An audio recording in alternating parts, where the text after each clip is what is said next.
E lendo grandes autores neurocientistas, como o professor Antônio Damasio, português, Suzana Herculano Holtz, brasileira, eles foram indicando que os neurônios, quando produzem um hábito, como, por exemplo, acordar às 4 da manhã, ou comer algo, ou dizer uma saudação ritual, não apenas um neurônio encosta no outro com impulso elétrico, como sabemos, mas cria uma ligação biológica.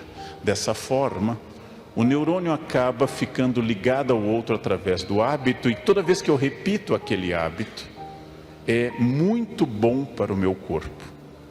Ele vai gastar menos energia.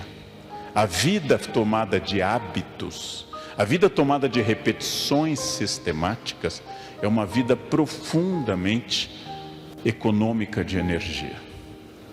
Ora, por que eu, Leandro, gosto de pinhão? Pinhão não tem gosto de nada, tem gosto do sal que eu coloco na água. Porque eu, Leandro, na infância comia pinhão, e pinhão associo ao inverno, a fogão a lenha e ao gosto do inverno e da infância. Por que eu gosto das músicas da minha infância, a parte da minha formação em música clássica? Por que eu gosto de Legião Urbana? Porque eu considero Legião Urbana melhor que Wesley Safadão. Eu, Leandro. Mas lembro que meu pai considerava Lupicínio Rodrigues superior a Renato Russo. E provavelmente meu avô consideraria Zequinha de Abreu ou Chiquinha Gonzaga superiores a Lupicínio. Porque nós gostamos daquilo que nos remete à zona de segurança. Nós gostamos daquilo que nos remete ao que o neurônio já fez. É profundamente confortante para o corpo o hábito.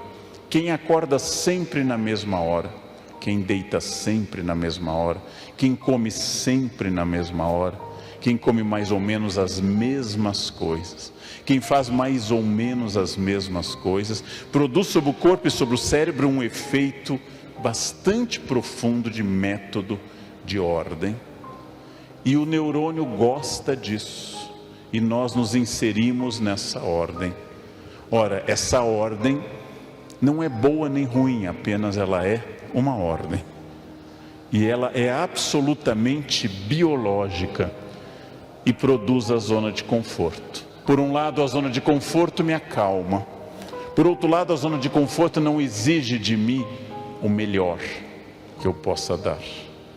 Por um lado, a repetição sistemática me tranquiliza, mas com ela eu não produzo mais do que eu possa produzir. Apenas a crise, a inconstância, apenas o problema é que faz com que eu acabe produzindo mais.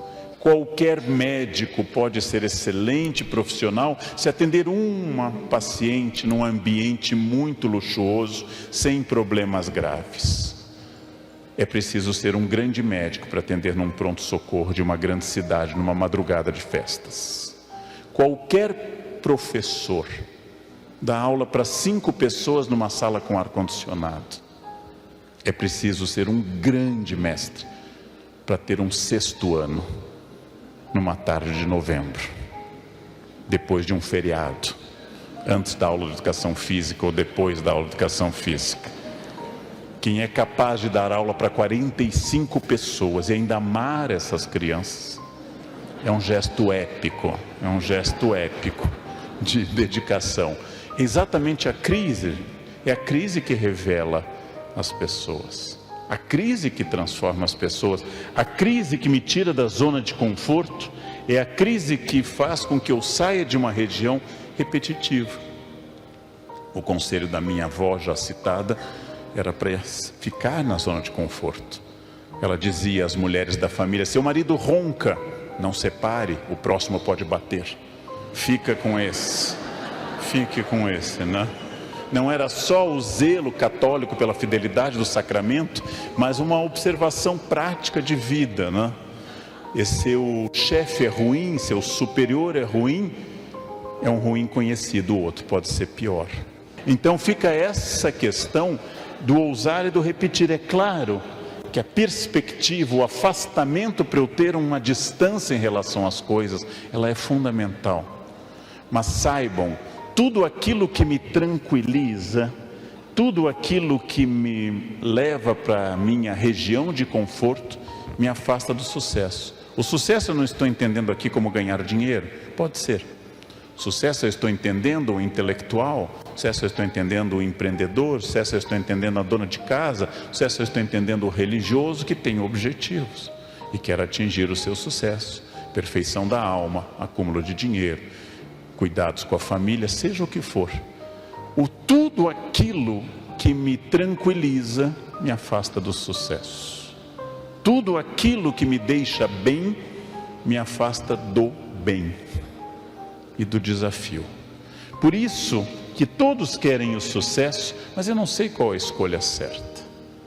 Todos querem o sucesso, mas a escolha certa ela é sempre complicada, porque eu tenho que pensar quando é que chega esse momento, e aí eu vou avançar de Aristóteles para Agostinho, quando é que chega esse momento chamado futuro.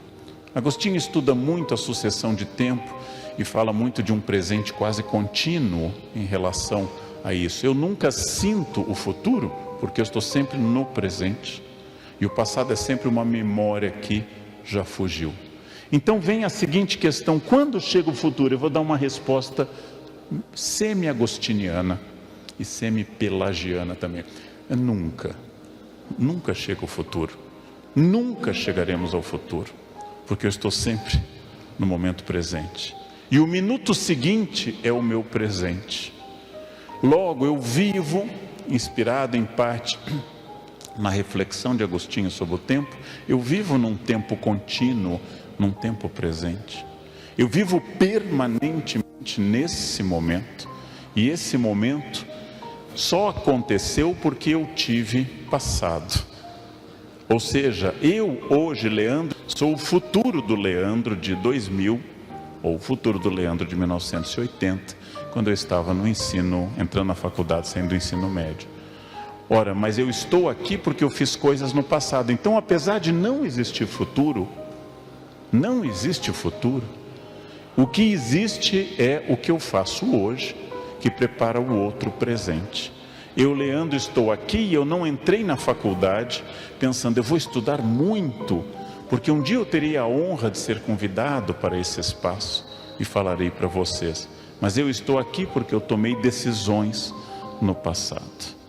Ou seja, o presente é cultivado por decisões do passado. O presente é cultivado por uma forma muito importante, porque não existe o ponto final, aqui representado metaforicamente por um paraíso tropical. Não existe esse ponto final. A cada lugar que eu chego há um novo desafio, há uma nova questão a vencer. Nunca eu vou chegar a esse ponto final. Eu não sei nem quem estará vivo em 20 anos. Há uma chance grande de ser a Rainha Elizabeth II, talvez o ex-presidente Sarney, mas eu não sei quem estará vivo em 20 anos. A vida é surpreendente, eu vou insistir nesse ponto, quando a gente pensa que as mudanças podem ser muito rápidas. Ó fortuna, velut luna, diz a Carmina Burana, a fortuna muda como a lua, não? Não existe paz no mundo, nulla pax in mundo, diz um motete do Padre Vivaldo. Não existe paz no mundo, porque a cada dia vem uma questão para deixá-los animados. Nesse instante que vocês me escutam, dentro de vocês ou de mim pode estar se desenvolvendo um tumor. Olha que coisa bonita para pensar nesse novembro azul. Olha que coisa bonita. Eu nunca sei o passo seguinte. Assim como eu vim para cá, vindo do aeroporto, o carro poderia ter tido um problema. Tudo é muito rápido, muito passageiro. Tudo se transforma e as questões do mundo permanentemente são desafiadas. E esses desafios são sempre um caminho aberto. Nós temos diante de nós um caminho aberto. Eu não sei esse futuro.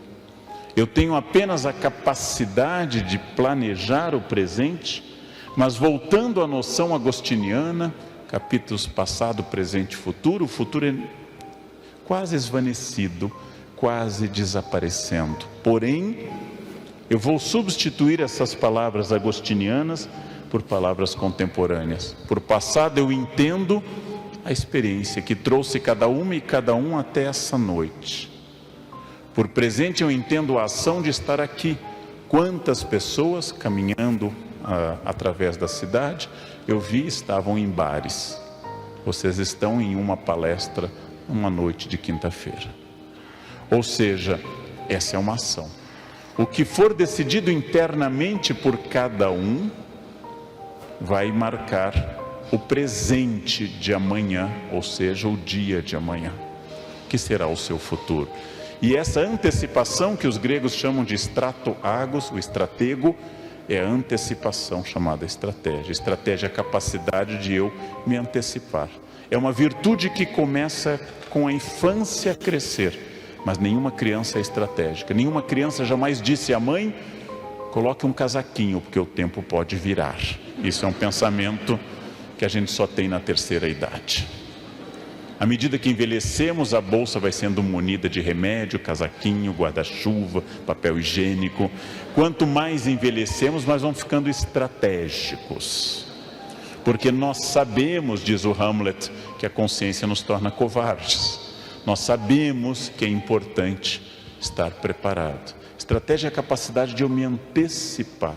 Estratégia é tipicamente humana, é a capacidade de pensar o que pode acontecer e me preparar para isso. O termo militar grego, estratego, acabou se tornando um termo empresarial contemporâneo.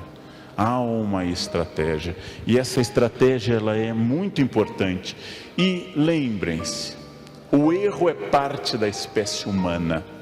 Não há ser humano que não erre. Quem não erra não é humano. O humano é errado. Nós erramos constantemente. E esse é um exercício para eu aprender. Para eu aprender que de cada erro deriva uma possibilidade de acerto. Façam o aprendizado. Façam esse aprendizado. Cada erro é uma indicação estratégica. Que você não é perfeito. Cada erro fere o meu orgulho, fere a minha vaidade, o primeiro pecado capital, fere aquilo que me torna soberbo.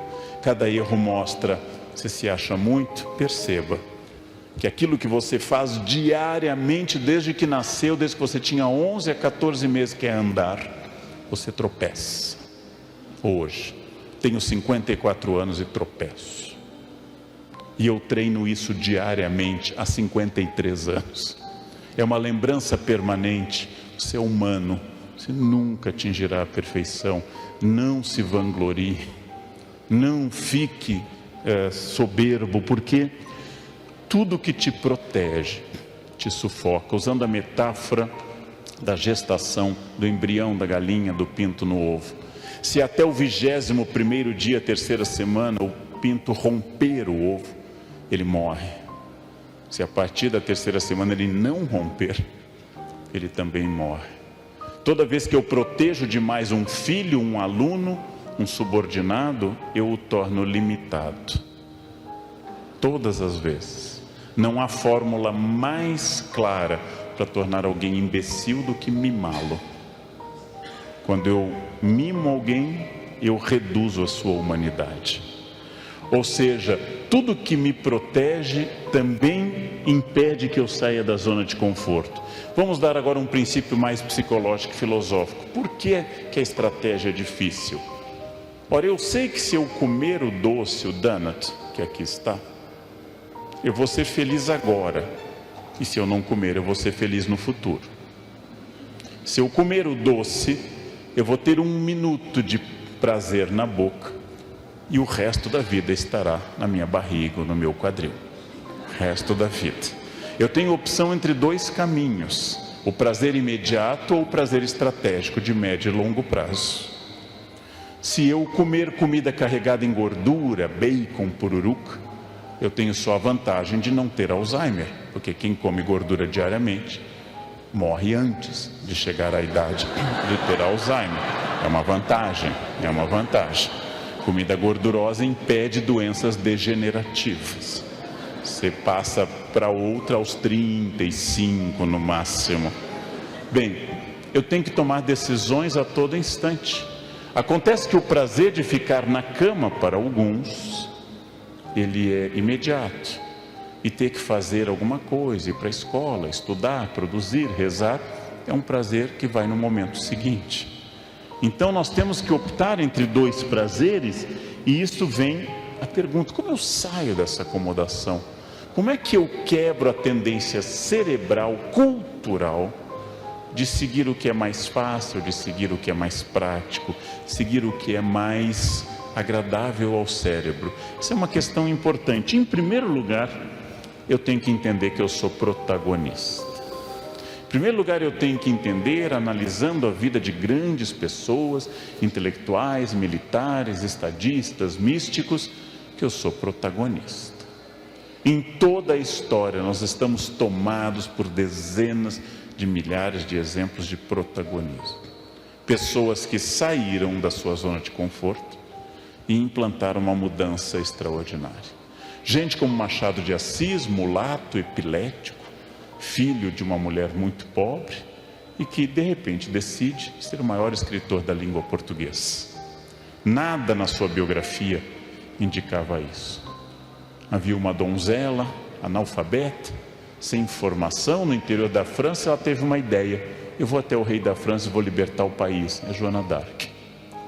Esses protagonismos são excepcionais nesses casos, mas eles são cotidianos, de pessoas que superam crises, que têm essa consciência profunda de olhar além do horizonte, além do ambiente imediato, além das coisas limitadoras do momento. Esse protagonismo, ele é fundamental em qualquer campo que vocês atuem. Sonhar mais.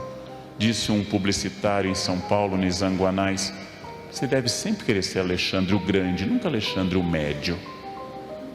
Você não deve mirar no médio, porque você vai ser menos. Você deve mirar alto. Você deve mirar alto. Você deve aspirar a mais. Você deve tentar cada vez mais, através de uma racionalidade estratégica. Nós podemos muito mais do que nós fazemos.